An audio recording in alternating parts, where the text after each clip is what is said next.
Chapter 1 How We Got Here A Brief History of US Healthcare Through 2009 सोच के देखो, एक टाइम था जब अमेरिका में हेल्थ केयर वैसे सिस्टम के फॉर्म में एग्जिस्ट ही नहीं करता था जैसा आज है।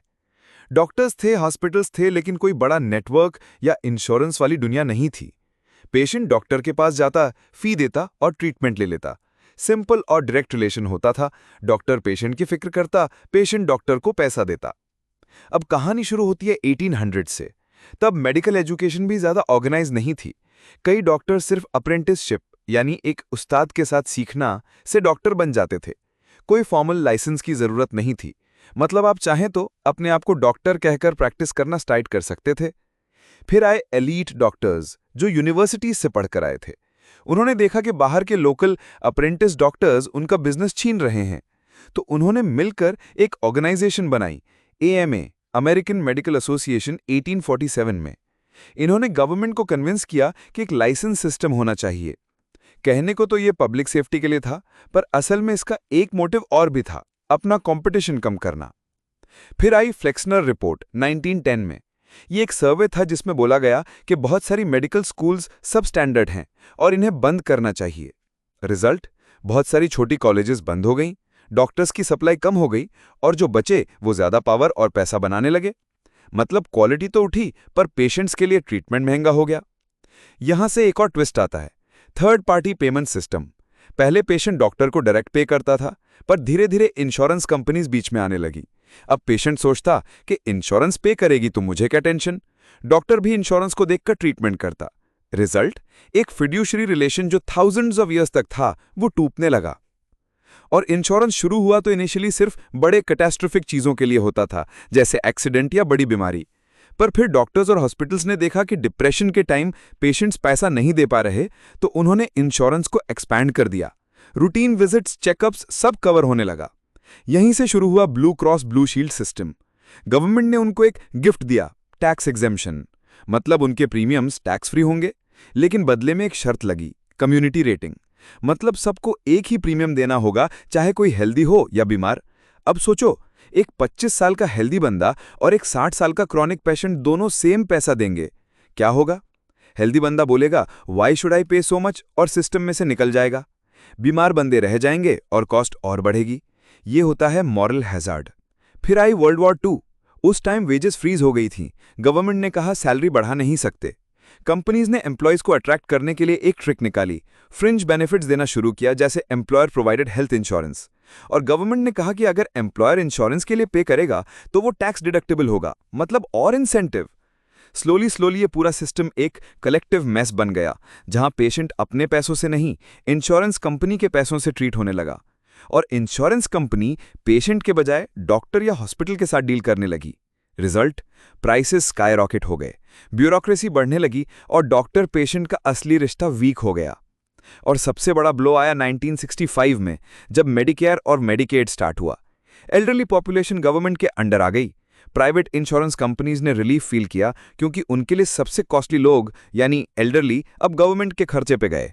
लेकिन गवर्नमेंट का खर्चा बढ़ता गया और प्राइसेस कंट्रोल करने के लिए नए रूल्स लाने पड़े, जैसे DRGs, जो एक तरह के प्राइस कंट्रोल थे।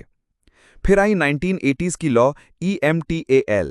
इसने हॉस्पिटल्स को फोर्स किया कि कोई भी बंदा आएगा तो इमरजेंसी केयर देना ही होगा, चाहे उसके पास पैसा हो या ना हो। नोबल आइडिया था, पर इसका रिजल्ट ये हुआ कि ERs ओवर क्राउडेड हो गए, हॉस्पिटल्स के लॉसेस बढ़ने लगे और डॉक्टर्स के ऊपर एक्स्ट्रा प्रेशर आ गया। स्टेप बाय स्टेप गवर्नमेंट ने हर प्रॉब्लम सॉल्व करने के लिए एक और इंटरवेंशन किया, लेकिन असली प्रॉब्लम और बढ़ गई। यहां से अमेरिका का हेल्थ केयर सिस्टम एक ऐसी गाड़ी बन गई जिसमें स्टीयरिंग अलग हाथ में है, ब्रेक अलग और एक्सेलरेटर अलग, और सब अपनी अपनी तरफ खींच रहे हैं। Chapter 3 the Medicare Ponzi scheme. सोचो, एक स्कीम जो शुरू में एक नोबल आइडिया लगती है, हम एल्डरली लोगों को हेल्थ केयर फ्री या अफोर्डेबल देंगे। ये आइडिया था मेडिकेयर, जो 1965 में लॉन्च हुआ। लेकिन धीरे धीरे ये एक पॉन्जी स्कीम जैसा सिस्टम बन गया, जिसमें करंट वर्कर्स के टैक्सेस से प्रेजेंट रिटायरीज की हेल्थ केयर चलती है। 1. मेडिकेयर की शुरुआत 1960s में अमेरिका में एक बड़ी प्रॉब्लम थी, एल्डरली पॉपुलेशन। लोग रिटायर होने के बाद हेल्थ इश्यूज फेस करते थे। प्राइवेट इंश्योरेंस उनके लिए बहुत महंगा था या मिलता ही नहीं था, और वो फिक्स्ड पेंशन पर जी रहे थे। पब्लिक प्रेशर बहुत ज़्यादा था, तो गवर्नमेंट ने बोला हम सबके लिए एक यूनिवर्सल इंश्योरेंस बना देते हैं जो 65 प्लस के लिए होगा। Result, Medicare act 1965। शुरू में डॉक्टर्स और हॉस्पिटल्स खुश थे क्योंकि अब गवर्नमेंट डायरेक्टली बिल्स पे करने लगी। एल्डरली को भी रिलीफ मिला, सबको लगा एक फेयर सोल्यूशन मिल गया। 2. The hidden problem. मेडिकेयर एक पे एज यू गो सिस्टम था, मतलब जो लोग उस टाइम जॉब कर रहे थे उनके टैक्सेस यूज होते थे रिटायर्ड लोगों के बिल्स पे करने के लिए। ये काम करता था जब यंग वर्कर्स ज़्यादा थे, रिटायर्ड एल्डरली कम थे। पर जैसे जैसे पॉपुलेशन एजिंग बढ़ने लगी, इक्वेशन उल्टा हो गया। आज एक वर्कर को अपने टैक्स से एक से ज़्यादा रिटायरीज की हेल्थ केयर कवर करनी पड़ रही है। मतलब सिस्टम में एक पॉन्जी स्कीम जैसा लगने लगा, जहां न्यू एंट्रेंट्स के पैसों से ओल्ड मेंबर्स को पे किया जाता है। 3. Costs skyrocket. मेडिकेयर के लॉन्च के टाइम पॉलिटिशियंस ने बोला था इसका बजट कंट्रोल रहेगा, टेंशन मत लो। लेकिन असली दुनिया में क्या हुआ? डॉक्टर्स और हॉस्पिटल्स को अब पता था कि गवर्नमेंट रीइंबर्स करेगी, तो उन्होंने अपने चार्जेस बढ़ा दिए। पेशेंट्स को लगता था कि सब फ्री है, तो उन्होंने और ज़्यादा सर्विसेज लेने स्टार्ट कर दी, और नए टेक्नोलॉजीज, टेस्ट्स, मेडिसिन्स भी कंटिन्यूसली ऐड होते रहे। रिजल्ट, मेडिकेयर का खर्चा आउट ऑफ कंट्रोल हो गया। पॉलिटिशियंस ने बोला था कि 1990 तक इसका कॉस्ट $12 बिलियन होगा। रियलिटी, वो 10x ज़्यादा निकला। 4. प्राइस कंट्रोल्स और डीआरजीज। कॉस्ट कंट्रोल करने के लिए गवर्नमेंट ने एक ट्रिक यूज की। डीआरजीज मतलब हॉस्पिटल को एक फिक्स्ड अमाउंट मिलेगा बेस्ड ऑन पेशेंट के डिजीज कोड, चाहे उसको क्योर करने में ज़्यादा एक्सपेंस हो या कम। सोचो, अगर एक पेशेंट को निमोनिया है तो हॉस्पिटल को एक फिक्स्ड रीइंबर्समेंट मिलेगा। अब अगर पेशेंट सिंपल है तो प्रॉफिट बनेगा, अगर कॉम्प्लिकेटेड है तो हॉस्पिटल लॉस में चला जाएगा। रिजल्ट, हॉस्पिटल्स कॉम्प्लिकेटेड पेशेंट्स को अवॉइड करने लगे और आउट पेशेंट फैसिलिटीज की तरफ शिफ्ट करने लगे। 5. डेमोग्राफिक्स का धमाका। मेडिकेयर का सबसे बड़ा क्राइसिस डेमोग्राफिक शिफ्ट है। जब यह सिस्टम बना था, एवरेज लाइफ एक्सपेक्टेंसी 65-70 के आसपास थी, मतलब गवर्नमेंट को सिर्फ थोड़ा सा सपोर्ट देना पड़ता था। आज लोग इजीली 80-90 साल जी रहे हैं, और इन एक्स्ट्रा 20 इयर्स में हेल्थ केयर की डिमांड सबसे ज़्यादा होती है, मतलब कॉस्ट एक्सपोनेंशियल हो गया। और भी बुरा, बेबी बूमर जनरेशन जो 1946 से 1964 में बॉर्न हुए थे, अब रिटायर हो रही है। मतलब millions of new elderly Medicare के अंडर आ रहे हैं, लेकिन उनको सपोर्ट करने के लिए यंग टैक्स पेयर्स प्रपोर्शन में कम हो गए हैं। 6. The Ponzi analogy. ऑथर्स इसको एक पॉन्जी स्कीम के जैसा समझाते हैं। पॉन्जी स्कीम में अर्ली इन्वेस्टर्स को रिटर्न्स दिए जाते हैं न्यू इन्वेस्टर्स के पैसों से। जब न्यू इन्वेस्टर्स स्लो हो जाते हैं, स्कीम कोलैप्स हो जाती है। वैसे ही मेडिकेयर में एल्डरली की केयर चलती है करंट वर्कर्स के पैसों से, लेकिन जैसे ही एल्डरली ज़्यादा हो गए और वर्कर्स कम, सिस्टम अनसस्टेनेबल हो गया। 7. Net result. मेडिकेयर के कॉस्ट ट्रिलियंस तक पहुंच गए हैं। गवर्नमेंट हर साल टैक्सेस और डेट के थ्रू पैसा पंप कर रही है। डॉक्टर्स और हॉस्पिटल्स मेडिकेयर के रूल से परेशान हैं, और सबसे इंपॉर्टेंट, सिस्टम लॉन्ग टर्म में चल नहीं सकता। Chapter 4. The perverse economics of US medicine. सोचो, तुम एक बाजार में जाते हो जहां चीज़ों के दाम क्लियरली लगे होते हैं, सब्जी, कपड़े, मोबाइल, सब कुछ। तुम कंपेयर करते हो, क्वालिटी देखते हो और फिर डिसाइड करते हो। लेकिन अब सोचो, अगर कोई ऐसा सिस्टम हो जिसमें तुम्हें प्राइस पता ही ना चले, बिल तुम्हें बाद में आए और कोई और तुम्हारे बिहाफ पे पेमेंट करे, क्या होगा? प्राइसेस कंट्रोल से बाहर हो जाएंगे। यही हुआ यूएस हेल्थ केयर में। 1. थर्ड पार्टी पेमेंट का गुस्सा। ऑथर्स कहते हैं असली प्रॉब्लम यह है कि पेशेंट अपना पैसा खुद स्पेंड नहीं करता, इंश्योरेंस या गवर्नमेंट पे करती है। मतलब पेशेंट को प्राइस की परवाह नहीं, क्योंकि उसको लगता है इंश्योरेंस कवर करेगी। डॉक्टर और हॉस्पिटल को भी परवाह नहीं, क्योंकि उनको इंश्योरेंस से पैसे मिलेंगे। इंश्योरेंस कंपनीज कॉस्ट कट करने की कोशिश करती हैं, लेकिन वो क्वालिटी इग्नोर कर देती हैं। रिजल्ट, प्राइसेस स्काईरॉकेट हो जाते हैं और क्वालिटी का कॉम्प्रोमाइज होता है। 2. मिल्टन फ्रीडमैन का 4 quadrant model. Economist Milton Friedman ने स्पेंडिंग को 4 कैटेगरीज में डिवाइड किया था। अपना पैसा अपने लिए, तुम सबसे ज़्यादा केयरफुल होते हो, क्वालिटी और कॉस्ट दोनों देखते हो, बेस्ट सिस्टम है ये। अपना पैसा किसी और के लिए, तुम कॉस्ट देखते हो पर क्वालिटी इग्नोर कर देते हो। किसी और का पैसा अपने लिए, तुम क्वालिटी देखते हो पर कॉस्ट इग्नोर कर देते हो। किसी और का पैसा किसी और के लिए, तुम्हें ना कॉस्ट का ध्यान है ना क्वालिटी का। वर्स्ट सिस्टम है ये। हेल्थ केयर अब चला गया है कैटेगरी 4 में, मतलब इंश्योरेंस कंपनी और गवर्नमेंट पैसा स्पेंड कर रही हैं पेशेंट्स के लिए, यानी दोनों तरफ से इंसेंटिव्स खराब हैं। 3. कम्युनिटी रेटिंग और मॉरल हैजर्ड। इंश्योरेंस कंपनीज को गवर्नमेंट ने फोर्स किया कि सब लोगों को सेम प्रीमियम चार्ज करो। कम्युनिटी रेटिंग मतलब हेल्दी यंग लोग भी उतना ही पे करेंगे जितना सिक एल्डरली लोग। इससे क्या हुआ? हेल्दी लोग सिस्टम से बाहर निकल गए, क्यों इतना पे करूं जब मुझे बीमारी ही नहीं है, और सिक लोग सिस्टम में रहे और ज़्यादा हेल्थ सर्विसेज यूज करने लगे, क्यों ना सब करवा लूं, इंश्योरेंस तो कवर करेगी। रिजल्ट, प्रीमियम्स और ज़्यादा बढ़ने लगे। यही होता है मॉरल हैजर्ड, जब बंदा अपनी जिम्मेदारी से फ्री हो जाता है और ज़्यादा रिस्क लेने लगता है। 4. प्राइस ट्रांसपेरेंसी का लॉस। नॉर्मल मार्केट में तुम डॉक्टर के पास जाते और डायरेक्टली बोलते कितना चार्ज करोगे, लेकिन अब इंश्योरेंस कंपनीज और गवर्नमेंट के रूल्स की वजह से कोई भी ट्रांसपेरेंट प्राइस नहीं होता। एक सिंपल एग्जांपल, तुम हॉस्पिटल में एक एस्पिरिन लेते हो और तुम्हें बिल आता है $150 का। क्यों? क्योंकि तुमने डायरेक्टली डील ही नहीं किया था डॉक्टर या हॉस्पिटल से। प्राइस का कंट्रोल गया इंश्योरेंस के हाथ में, मतलब एक छोटी सी चीज भी इंसेनली एक्सपेंसिव बन जाती है। 5. एम्प्लॉयर प्रोवाइडेड इंश्योरेंस की उल्टी लॉजिक। वर्ल्ड वॉर 2 के वेज फ्रीज के टाइम कंपनीज ने हेल्थ इंश्योरेंस बेनिफिट देना स्टार्ट किया। उसके बाद से इंश्योरेंस का डिफॉल्ट सिस्टम बन गया एम्प्लॉयर बेस्ड। प्रॉब्लम, अगर बंदा अपना जॉब लूज करे तो उसका इंश्योरेंस भी चला जाता है। मतलब हेल्थ इंश्योरेंस एक ऐसा चीज बन गया जो तुम्हारे करियर के साथ टाइड है, ना कि तुम्हारे पर्सनल नीड्स के साथ। 6. Government interventions equal to more problems.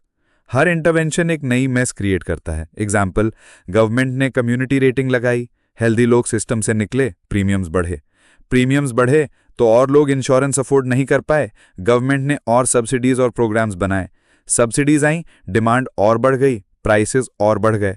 मतलब एक विशियस साइकिल चल रहा है। नेट रिजल्ट, ऑथर्स कहते हैं यूएस हेल्थ केयर अब एक फ्रैंकेनस्टाइन मॉन्स्टर बन गया है। एक तरफ पेशेंट्स कंफ्यूज्ड हैं, दूसरी तरफ डॉक्टर्स फ्रस्ट्रेटेड हैं, और तीसरी तरफ इंश्योरेंस और गवर्नमेंट दोनों ही कॉस्ट और क्वालिटी का बैलेंस कंट्रोल नहीं कर पा रहे हैं। Chapter 5, the inner logic of the affordable care act. सोचो एक घर में जिसमें पहले से ही क्रैक्स हैं, दीवारें टूट रही हैं और छत से पानी टपक रहा है। अब कोई आकर उस घर को रिपेयर करने के बजाय ऊपर और एक फ्लोर ऐड कर दे, क्या होगा? घर और जल्दी गिर जाएगा। बस वैसे ही हुआ ओबामा केयर के साथ। 1. ओबामा केयर का प्रॉमिस। 2009 के time US health care system already messy था। प्रीमियम स्काई हाई, अनइंश्योर्ड लोगों की बड़ी पॉपुलेशन और ब्यूरोक्रेसी का जंगल। ओबामा ने बोला सबको अफोर्डेबल इंश्योरेंस मिलेगा, इंश्योरेंस कंपनीज अनफेयरली डिनाई नहीं कर पाएंगी, कॉस्ट कंट्रोल होगा। सुनने में बड़ा स्वीट लगा, एक यूनिवर्सल सोल्यूशन। 2. एसीए का लॉजिक। ऑथर्स बताते हैं कि एसीए के पीछे एक ही सिंपल लॉजिक था, सबको फोर्स करो कि इंश्योरेंस लो, इंडिविजुअल मैंडेट। इंश्योरेंस कंपनीज को फोर्स करो कि सबको एक्सेप्ट करो, चाहे वो सिक हो या हेल्दी, गारंटीड इशू। सबको एक ही टाइप प्रीमियम लो, कम्युनिटी रेटिंग, मतलब एक तरह का सोशलाइज्ड रिस्क शेयरिंग। हेल्दी लोग ज्यादा पे करेंगे, सिक लोग बेनिफिट उठाएंगे। 3. यूनिवर्सल कवरेज का इल्यूजन। सरफेस पे लगता है सब सेफ हो गए, लेकिन अंदर क्या हुआ? हेल्दी यंग लोगों को ज्यादा प्रीमियम देना पड़ा। उन्होंने बोला हम क्यों पे करें, हम तो हेल्दी हैं, और उन्होंने फाइन भरना प्रेफर किया इंश्योरेंस लेने के बजाय। रिजल्ट, सिस्टम में मोस्टली सिक लोग रहे जिनके खर्चे हाई थे, प्रीमियम्स और ज्यादा बढ़ गए। यानी जिस यूनिवर्सल कवरेज का प्रॉमिस किया गया था वो अपने ही वेट से क्रम्बल करने लगा। 4. एम्प्लॉयर और बिजनेस इंपैक्ट। एसीए ने एम्प्लॉयर्स को भी फोर्स किया कि अपने एम्प्लॉयज के लिए इंश्योरेंस प्रोवाइड करें अगर स्टाफ एक सर्टेन नंबर से ज्यादा है। स्मॉल बिजनेसेस के लिए ये एक ह्यूज बर्डन बन गया। कई ने हायरिंग स्लो डाउन कर दी या पार्ट टाइम वर्कर्स बढ़ा दिए ताकि उन पे मैंडेट ना लगे। मतलब जो लॉ बना हेल्प के लिए, उसने जॉब मार्केट को और डिस्टॉर्ट कर दिया। 5. सब्सिडीज और टैक्सेस। एसीए ने लो इनकम लोगों के लिए सब्सिडीज दी, पर इसका पैसा कहां से आया? मिडिल क्लास और रिच लोगों पे नए टैक्सेस, एम्प्लॉयर्स और इंश्योरेंस प्रोवाइडर्स पे पेनल्टीज। मतलब एक तरफ सब्सिडीज दी गई, दूसरी तरफ और लोगों के ऊपर टैक्स लोड डाला गया। 6. प्री एग्जिस्टिंग कंडीशंस वाला ड्रामा। एसीए का सबसे पॉपुलर पॉइंट था इंश्योरेंस कंपनीज अब प्री एग्जिस्टिंग कंडीशंस के वजह से किसी को मना नहीं करेंगी। Sounds fair right? पर ऑथर्स कहते हैं ये भी एक ट्रैप है। अगर कोई बंदा वेट करेगा जब तक उसे बड़ी डिजीज हो जाए और तब इंश्योरेंस लेगा, तो इंश्योरेंस एक तरह से चैरिटी बन गई। सिस्टम फाइनेंशियली अनस्टेबल हो जाता है क्योंकि लोग ओनली व्हेन सिक इंश्योरेंस लेने लगते हैं। 7. नेट रिजल्ट, और भी ज्यादा ब्यूरोक्रेसी। एसीए का एम था सिंप्लीफाई, लेकिन हुआ उल्टा। और नए रूल्स आए, इंश्योरेंस कंपनीज के पेपर वर्क बढ़ गए, डॉक्टर्स और हॉस्पिटल्स के लिए और कंप्लायंस बर्डन आ गया। पेशेंट्स कंफ्यूज कि उनके प्लान में क्या कवर्ड है और क्या नहीं। Chapter 8 why a single pair system will not work. सोचो तुम एक रेस्टोरेंट में जाते हो जहां मेन्यू में लिखा है सब फ्री है। तुम खुश होकर ऑर्डर करते हो, स्टार्टर, मेन कोर्स, डेजर्ट, सब। अब क्या होगा? डिमांड इतनी ज्यादा हो जाएगी कि किचन कोलैप्स कर जाएगा और शेफ डिसाइड करेगा कौन से बंदे को खाना मिलेगा और कौन वेट करेगा। बस यही सीन होता है सिंगल पेयर हेल्थ केयर में। 1. Free is equal to unlimited demand. जब पेशेंट्स को लगता है कि सब फ्री है तो वो ज्यादा सर्विसेज डिमांड करते हैं। छोटी सी खांसी हो या हल्का सा हेडेक हो, तुरंत डॉक्टर के पास। एक्स्ट्रा टेस्ट्स, एक्स्ट्रा स्कैन्स, क्योंकि कॉस्ट उन्हें नहीं भरनी होती। पर सप्लाई लिमिटेड होती है। डॉक्टर्स, हॉस्पिटल्स, मशीन्स फाइनाइट हैं। रिजल्ट ओवरलोड और वेटिंग लिस्ट्स। 2. रैशनिंग और वेटिंग लिस्ट्स। जब डिमांड सप्लाई से ज्यादा हो जाती है, गवर्नमेंट रैशनिंग शुरू करती है। इस सर्जरी के लिए 6 मंथ वेट। कैंसर थेरेपी के लिए क्यों है? आप एल्डरली हो, आपको अग्रेसिव ट्रीटमेंट नहीं मिलेगा, सिर्फ पेन किलर्स। सोचो तुम्हारे पास डिजीज का टाइम बॉम्ब है और गवर्नमेंट तुम्हें लाइन में खड़ा कर देती है। बहुत लोग ट्रीटमेंट के इंतजार में ही मर जाते हैं। 3. इनोवेशन का गला घोंटना। सिंगल पेयर सिस्टम में गवर्नमेंट के पास ही पैसा होता है और वो डिसाइड करती है कि कहाँ फंड करना है। नए ड्रग्स और एक्सपेरिमेंटल थेरेपीज के लिए अप्रूवल ईयर्स लग जाता है। प्राइवेट कंपनीज रिस्क नहीं लेती क्योंकि उनको प्रॉफिट का चांस नहीं मिलता। रिजल्ट मेडिकल इनोवेशन स्लो हो जाता है। ऑथर्स बोलते हैं अमेरिका के इनोवेशंस जैसे new cancer drugs, surgical techniques, biotech research पूरे वर्ल्ड को बेनिफिट देते हैं। अगर यूएस भी सिंगल पेयर बन गया तो पूरी दुनिया में इनोवेशन की स्पीड गिर जाएगी। 4. डॉक्टर पेशेंट रिलेशनशिप की मौत। सिंगल पेयर में डॉक्टर्स फ्री नहीं होते अपने क्लिनिकल जजमेंट में। उन्हें गवर्नमेंट के रूल्स फॉलो करने होते हैं। कितने टेस्ट्स करने हैं गवर्नमेंट डिसाइड करेगी, किसको सर्जरी मिलेगी गवर्नमेंट डिसाइड करेगी, कौन से मेडिसिन प्रिस्क्राइब होंगी गवर्नमेंट डिसाइड करेगी। मतलब डॉक्टर एक ब्यूरोक्रेट बन जाता है और पेशेंट एक फाइल नंबर। 5. इक्वालिटी का इल्यूजन। पॉलिटिशियंस बोलते हैं सबको इक्वल ट्रीटमेंट मिलेगा। रियलिटी, रिच लोग प्राइवेट ऑल्टरनेटिव्स ढूंढ लेते हैं, जैसे कॉन्सियर्ज मेडिसिन या फॉरेन हॉस्पिटल्स। मिडिल क्लास और पुअर लोग क्यू में फंस जाते हैं। यानी सिस्टम थियोरेटिकली इक्वल है लेकिन practically unfair. 6. The money problem. Single pair system के लिए पैसा कहां से आएगा? टैक्सेस बढ़ जाएंगे और वो भी मैसिव लेवल तक। मिडिल क्लास क्रश हो जाएगी और गवर्नमेंट के पास हमेशा बजट डेफिसिट होगा क्योंकि डिमांड कभी खत्म नहीं होती। ऑथर इसको एक फाइनेंशियल ब्लैक होल बोलते हैं।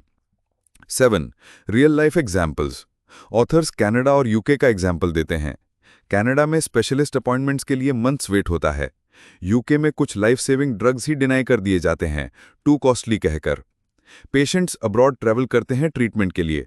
मतलब सिंगल पेयर सिस्टम फ्री है पर इफेक्टिव नहीं है। Chapter 9 free market medicine.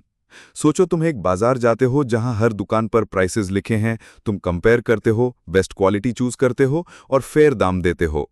Competition की वजह से सब दुकान वाले अच्छी क्वालिटी और सस्ते दाम रखते हैं। अब सोचो अगर हेल्थ केयर भी वैसे ही चलती। ऑथर्स कहते हैं यही सॉल्यूशन है free market medicine. 1. Health care भी एक मार्केट है। डॉक्टर्स और हॉस्पिटल्स को अगर पेशेंट्स के साथ डायरेक्ट रिलेशन हो और बीच में इंश्योरेंस और गवर्नमेंट का जंगल ना हो तो नेचुरली प्राइसेस ट्रांसपेरेंट होंगे, कंपटीशन से कॉस्ट कम होगा, क्वालिटी और सर्विस इंप्रूव होगी। यानी जहां भी फ्री मार्केट अप्लाई होता है, जैसे इलेक्ट्रॉनिक्स, ट्रैवल या रिटेल में, वही बेनिफिट्स हेल्थ केयर में भी आ सकते हैं। 2. Price transparency. आज पेशेंट्स को अपने ट्रीटमेंट का दाम सर्जरी के बाद पता चलता है। फ्री मार्केट में क्या होगा? हॉस्पिटल्स ओपनली अपने प्राइस लिस्ट पब्लिश करेंगे। पेशेंट्स कंपेयर कर पाएंगे जैसे फ्लाइट टिकट्स या होटल्स कंपेयर करते हैं। कंपटीशन की वजह से अननेसेसरी हाई कॉस्ट्स डिसअपीयर हो जाएंगे। ऑथर्स एक रियल लाइफ एग्जाम्पल देते हैं। कुछ प्राइवेट क्लिनिक्स ने ट्रांसपेरेंट कैश प्राइसेस स्टार्ट किए। रिजल्ट, सेम सर्जरी जो हॉस्पिटल में $20,000 में होती थी वो क्लिनिक $5,000 में कर रहा था और क्वालिटी बेटर थी। 3. इंश्योरेंस का रियल रोल। ऑथर्स कहते हैं कि इंश्योरेंस का यूज होना चाहिए कैटास्ट्रॉफिक इवेंट्स के लिए, जैसे एक्सीडेंट, मेजर सर्जरी या life threatening disease. Routine checkups, tests और माइनर ट्रीटमेंट पेशेंट डायरेक्ट अपने पॉकेट से पे करे। इससे पेशेंट्स अपना पैसा केयरफुली स्पेंड करेंगे, प्राइसेस नेचुरली नीचे आएंगे और इंश्योरेंस एक जेन्युइन सेफ्टी नेट बनेगा, ना कि डेली एक्सपेंस कार्ड। 4. चैरिटी और सेफ्टी नेट। फ्री मार्केट का मतलब ये नहीं कि पुअर लोग बिना ट्रीटमेंट के मर जाएंगे। कम्युनिटी चैरिटीज, नॉन प्रॉफिट्स और लोकल ऑर्गेनाइजेशंस ऑलरेडी एग्जिस्ट करते हैं जो नीडी पेशेंट्स को सपोर्ट करते हैं। अगर गवर्नमेंट कोई रोल प्ले करे तो वो डायरेक्टली टारगेटेड एड दे सकती है, ना कि पूरा सिस्टम कंट्रोल करे। मतलब नीडी को हेल्प मिलेगी, पर बाकी लोगों को ब्यूरोक्रेसी का भूत नहीं झेलना पड़ेगा। 5. डॉक्टर्स की फ्रीडम। फ्री मार्केट में डॉक्टर्स अपना फोकस पेशेंट्स पे रख सकते हैं, ना कि पेपर वर्क और कोडिंग पे। अभी का सिस्टम डॉक्टर्स को गवर्नमेंट और इंश्योरेंस के रूल्स में जकड़ देता है। फ्री सिस्टम में डॉक्टर अपना प्रैक्टिस स्टाइल चूज करेगा और पेशेंट्स को बेटर पर्सनलाइज्ड केयर मिलेगी। यानी डॉक्टर एक हीलर बनेगा, ना कि एक bureaucrat. 6. Real life models. Authors example देते हैं डायरेक्ट प्राइमरी केयर और कॉन्सियर्ज मेडिसिन के। पेशेंट एक मंथली सब्सक्रिप्शन देता है, जैसे जिम मेंबरशिप। उसमें अनलिमिटेड चेकअप्स, कंसल्टेशंस और रूटीन केयर इंक्लूडेड होती है। इमरजेंसी या बड़ी सर्जरी के लिए सेपरेट कैटास्ट्रॉफिक इंश्योरेंस होता है। Result, patient satisfied, doctors relaxed और cost overall low. 7. Free market is equal to innovation. जब फ्री कंपटीशन होता है तो इनोवेशन नेचुरली एक्सप्लोड करता है। नए ड्रग्स और ट्रीटमेंट्स फास्ट आते हैं। टेक्नोलॉजी जैसे ऐप्स, टेलीमेडिसिन, एआई पेशेंट्स के लिए एक्सेसिबल होती है। क्वालिटी इंप्रूव होती है क्योंकि डॉक्टर्स को पेशेंट्स अट्रैक्ट करने होते हैं।